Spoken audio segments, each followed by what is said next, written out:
What does it take to get elected to public office? One of my closest friends is a guy named John Henry.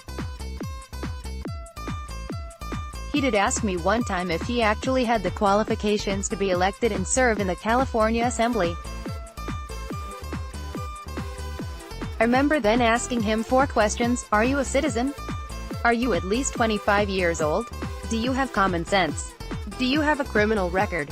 John Henry said no to the criminal record question and yes to the other 3. So, I was able to tell him that I thought he was probably overqualified.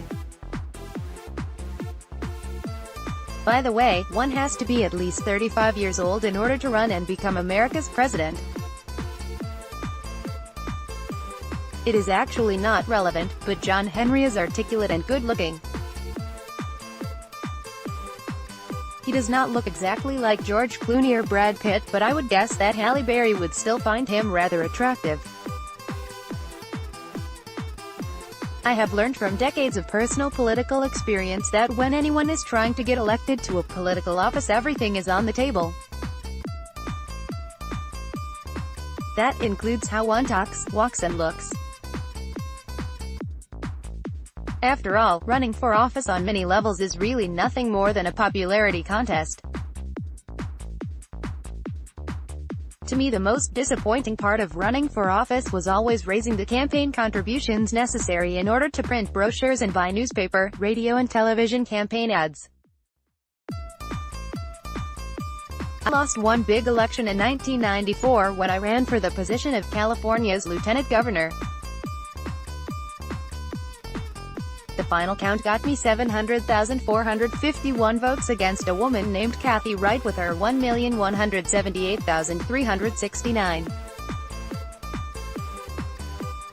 One of Kathy's political advantages was that she lived in Big Los Angeles while I was living in Little Oak Run. That got her 62.72% of the votes, compared to my 37.28%.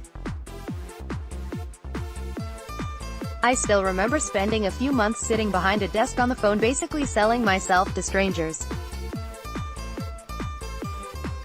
I was proud of that. I was able to raise approximately $70,000 in campaign contributions. Somehow, this makes me think of the 2016 race for the United States presidency between Donald Trump and Hillary Clinton. I am still trying to determine why he won and she lost. However, if I were forced to think of a no-nonsense answer, I would say that he won because Mr. Trump kicked ass and Mrs. Clinton tried to continue being civilized. Advertisement, please, and thank you are not always winning words to use if you are ever in a bloodletting sport like politics.